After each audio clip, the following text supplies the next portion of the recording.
दिल्ली सरकार जहां लगातार यमुना सफाई के ऊपर ध्यान दिए जा रही है, लेकिन अब जब बड़े ही धूमधाम के साथ भारत देश में नवरात्र का त्यौहार खत्म हुआ है, उसके बाद हम देख रहे हैं जब आज हम यमुना घाट पहुंचे, हमने देखा कि यहाँ की स्थिति काफ़ी ज़्यादा भयावह नज़र आ रही है। थोड़ा कैमरा आप घुमाएं तो उस तरफ मैं आपको दिखाऊं कि जो आप वो देखेंगे जहाँ पर ये डस्टबिन लगा हुआ है।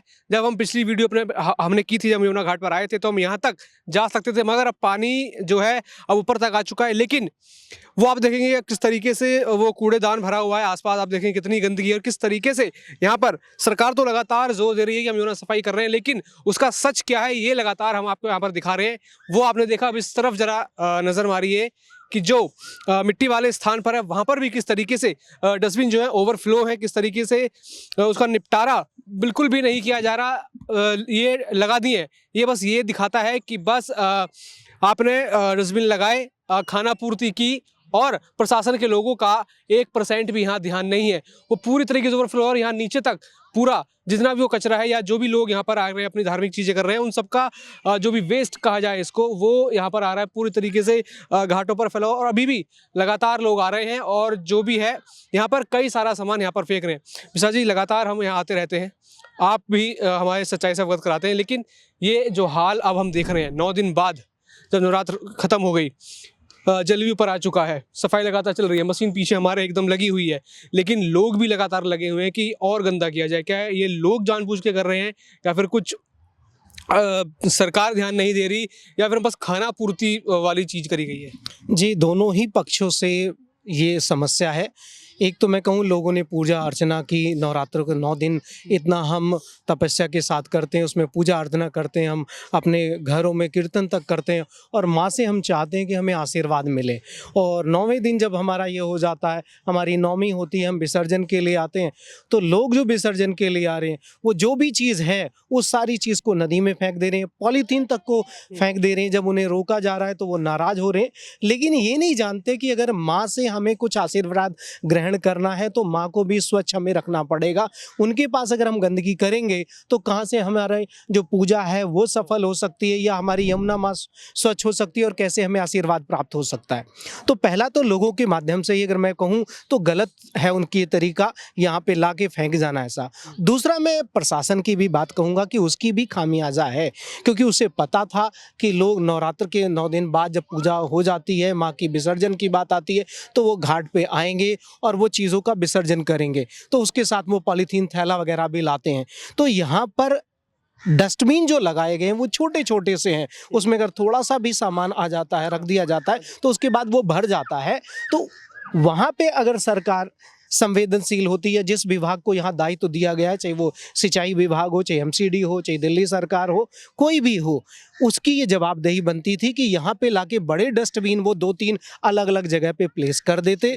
बेशक 2-4 दिन के लिए आप रखते, क्योंकि 2-4 दिन के बाद ये बात नहीं रह जाएगी, थोड़े बहुत ही लोग आएंगे। लेकिन अभी तो इतने लोग आ रहे हैं, हज़ारों की संख्या रोज आ रही है और वो अपने साथ एक एक थैला भी ला रहे हैं, तो उसके भरने में समय नहीं लगता, तो भर जाता है। अब मैं देख रहा हूँ कि डस्टबिन भी भर गया, उसके आस पड़ोस में लोग दिखा रहे हैं हम जागरूक हैं, हमें वहाँ फेंकना है, लेकिन जब उसके अंदर जगह ही नहीं है, आपने खाली नहीं किया है, तो कहाँ से हो सकता है? देखिए, बड़े डस्टबिन की तो बात आपने करी, मैं आपको टोकूंगा, माफी चाहता हूँ, बड़े डस्टबिन की बात आपने करी, लेकिन अगर छोटा भी है तो उसको भी मेंटेन करना बड़ी बात बनता है। दोनों बात बनती है। क्यों मैंने बड़े की बात की, मैं ये भी बता देता हूँ, क्योंकि इस बड़े को भरने में 10 मिनट लगेगा। अब 10 मिनट में कोई अधिकारी, कोई कर्मचारी नहीं आ सकता, लेकिन बड़ा है तो उसे भरने में 2-3 घंटे लगेंगे। तब तक वो गाड़ियाँ दोबारा से आ सकती हैं, यहाँ से उसे ले जा सकती हैं, खाली कर सकती हैं, इसलिए मैंने उसकी बात कही है। आम दिनों के लिए तो ये पर्याप्त है, लेकिन जब ऐसी स्थिति थी कि नवरात्र के विसर्जन जब होगा और हजारों में यहाँ लोग आएंगे, तो ये समस्या उत्पन्न होनी थी। इसलिए सरकार को यहाँ पे एमसीडी के कर्मचारियों को भी कुछ दिन के लिए लगाना चाहिए था, डस्टबिन भी 2-3 कम से कम लगाने चाहिए थे और रोज उसके लिए सफाई करने वाला आना चाहिए था। लेकिन स्थिति ये है कि यहाँ पे ना तो पुराना वाला खाली हुआ है, ना ही जो इतना फैला हुआ है उसे उठाने के लिए सरकार ने कोई प्रावधान किया है, या जिस विभाग के यहाँ पे जिम्मेदारी है उसने अपने कर्तव्यों का निर्वाह किया हुआ, तो ये दुखद है। लेकिन लोग आप देख रहे हैं, देखो मैं दिखाओ भाई, लगातार लोग आ रहे हैं, अपना सामान ला रहे हैं, यहाँ पर कर रहे हैं। इस चीज के लिए सरकार क्या कर रहे हैं, लोग खुद क्या कर रहे हैं, ये चीज कैसे रुकेगी? सनातन में पूजा पद्धति और जो पूजा की होती है उस चीज़ों के विसर्जन का पुराने काल से ही चला आ रहा है, तो विसर्जन तो करेंगे करेंगे। लेकिन अगर आप ऐसी व्यवस्था उन्हें दे देते हैं कि वो जो चीज़ें माँ के योग्य नहीं है वो उसे उसमें नहीं डालना चाहते तो उसमें डाल देते। लेकिन जब आपने व्यवस्था नहीं की तो आदमी यहीं फेंक के चला जा रहा है। हाँ, अगर जो सज्जन लोग आते हैं जिनको जानकारी है इस बारे में, वो साथ में जो भी थैला होता है, पॉलीथीन होती है, वो लेके चले जाते हैं। तो ऐसे लोगों की जो संख्या है वो कम है, लेकिन ऐसे लोग ज़्यादा हैं जो यहीं पे फेंक जा रहे हैं। इसीलिए तो इतना बड़ा अंबार लगा है। अब 2 दिन हो गए, सैटरडे भी रहा, इतवार भी, आज सोमवार भी हो गया। क्या कोई यहाँ पे अधिकारी आया? क्या कोई कर्मचारी आया उसे उठाने के लिए? केवल फ्रेंड्स ऑफ यमुना फाउंडेशन यहाँ पे जो उठा लेता है, रख देता है उनके सहयोगी के रूप में, लेकिन उसकी भी अपनी क्षमता है। उसके साथ भी जो लोग हैं वो स्वेच्छा से जुड़े, कोई पेड वर्क पर्सन थोड़ी है।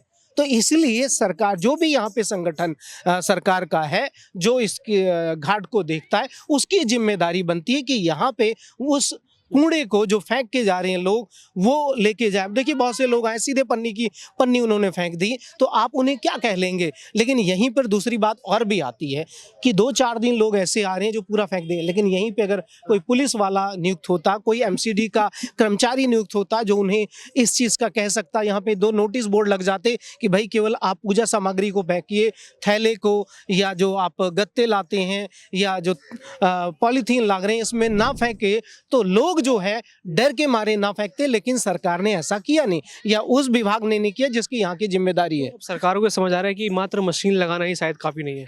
मैं खुद कहना चाहूंगा, मशीनों से क्या होगा? मशीनों तो थोड़ा बहुत उठा लेंगे। अब ये जो यहाँ पे ढेर का ढेर पड़ा, ये जब हवा चलेगी सारा का सारा अंदर चला जाएगा, और फिर वो गंदगी का कहाँ तक जाएगा कुछ पता नहीं, तो मशीन क्या करेगी आपकी? तो ये कोई सही थोड़ी। अब देखें आपके सामने अभी मैं यहाँ पे जब था, वो 4 पन्नियाँ, उपेंद्र जी जरा मैं कहूँ तो 4 ये पॉलीथीन अभी अभी फेंकी गई है, क्योंकि अभी मैं वहां से आया तो नहीं थी। ये काली जो 2 आपको दिखाई पड़ रही है और ये सफेद जो दिखाई पड़ रही है, तो ये दिखा रही है कि लोगों में भी कमी है और प्रशासन में भी कमी है। लेकिन पहली जिम्मेदारी हमारी बनती है लोगों की कि हम अपनी माँ को निर्मल स्वच्छ देखना चाहते हैं, तो जो भी चीज़ ला रहे हैं माँ के योग्य नहीं है उसको ना डालें। पॉलीथीन को, थैले को या गत्ते को जो भी ला रहे हैं वो अपने साथ लेके चले जाएं। अगर सरकार ने नहीं की, कोई बात नहीं, सरकार की कमी रही है, तो जो लोग हैं वो तो अपना निर्वाह करें, लेकिन वो भी नहीं कर रहे हैं, और सरकार तो अपना कर ही नहीं, तो इतने दिनों में इस कूड़े को यहाँ से उठना चाहिए था। चलिए एक मिनट आपसे भी जानेंगे कि आप आ रहे हैं, लगातार देख रहे हैं यहाँ की स्थिति, क्या कहेंगे? जी, लोगों को नहीं डालना चाहिए। उनका भाव मैं ये जानता हूँ कि चलिए थोड़ा सा डाल दीजिए, बाकी साइड में रख दीजिए, आपका भाव भी पूरा हो जाएगा और माता रानी आपको फल तो देंगी, लेकिन नहीं मान रहे। तो मतलब ऐसा नहीं है कि एक माँ को आपने 9 दिन घर में बनाया, फिर आप आके वहाँ दूषित कर रहे हैं उनको, तो नहीं डालना चाहिए। तो कैसे आएगी जागरूकता? क्या लग रहा है आपको? जागरूकता है नहीं, सरकार को भी मतलब साथ में आना चाहिए। अगर मैं कहूँ इस बात को लेकर जागरूकता, भारतीय लोग जो होते हैं खासकर समझते कम है, उन्हें समझाना पड़ता है। तो वो क्या है, डर के माध्यम से। अगर यहाँ पे एक पुलिस वाला हो, खड़ा हो और एक नोटिस बोर्ड चिपका हो कि अगर आप कोई ऐसी चीज इसमें डालेंगे तो उसके लिए आपका चालान हो सकता है, आपको दंडित किया जा सकता है, तो उस स्थिति में लोग डरेंगे और फिर वो ऐसा काम नहीं करेंगे। और ये आप सोचो कि कहने से मान जाए, तो भारतीय लोगों में मुझे बहुत कम दिखाई पड़ता है कि ये प्यार की भाषा समझे, इन्हें डर की भाषा। अब आप मेट्रो में देखिए, मेट्रो में जब आप जाते हैं वहां पे किसी तरह की आपको गंदगी नहीं है। टॉफी भी खाता है आदमी तो जेब में डाल लेता है, क्योंकि उसे पता है कैमरे में आ जाऊंगा, मुझे कोई अधिकारी जो होगा वो फाइन लगा देगा, मुझे फाइन देना पड़ेगा। तो वहां डर के मारे वो पूरी सचेतता दिखाते हैं और किसी प्रकार की गंदगी नहीं करते हैं। तो क्या सरकार ने ऐसा प्रावधान यहाँ किया?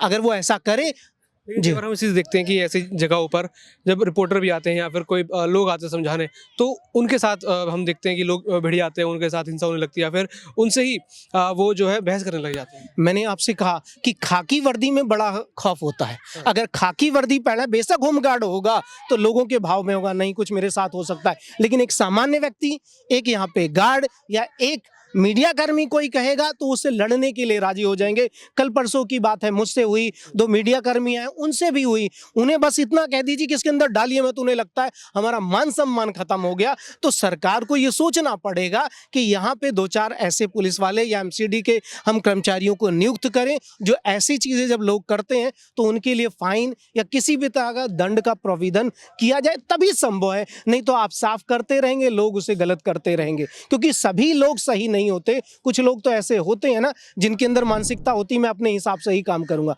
लेकिन अगर कानून का डर होता है तो उन्हें भी समझ आता है कि हाँ हमने गलत किया तो उसके लिए हमें दंडित किया जा सकता है। प्यार काम ना करे तो डंडे से भी काम लिया जा सकता है। बिना दंड के संभव ही नहीं है। मुझे याद है जब भारत आजाद हुआ तो उस स्थिति में भी हमारे नेता सुभाष चंद्र बोस जी ने ये बात कही कि अभी इन्हें कुछ दिनों के लिए राष्ट्रपति शासन के अनुसार चलाइए, सेना को दे दीजिए, सेना कंट्रोल करेगी, क्योंकि जब तक इन्हें डर नहीं रहेगा भारतीय लोग नहीं सुधर सकते। और आज यही स्थिति कि वो हुआ नहीं और भ्रष्टाचार का लेवल हमारे भारतवर्ष में बड़े पैमाने का है। कोई भी कार्य होगा उसमें बिना खाए कोई प्रक्रिया नहीं हो सकती। तो इसीलिए कि हम कभी नियम में नहीं रहे, हम कानूनों में बंद के नहीं, हमने अपनी नैतिक जिम्मेदारी नहीं माना कि हमें अपने राष्ट्र को, अपने समाज को, अपने देश को सही रखना है, इसीलिए समस्या आती है। तो इसलिए कानून का डर होना बहुत जरूरी है। बिल्कुल, जागरूकता के साथ साथ यहाँ पर कानून का डर होना जरूरी है। लगातार लोग आप खुद ही विजुअल्स में देख रहे हैं कैसे यहाँ काम कर रहे हैं, किस तरीके से पन्नी वन्य चीज़ भेज रहे हैं। हालांकि जो उनका प्रवेश करना है वो कर सकते हैं, लेकिन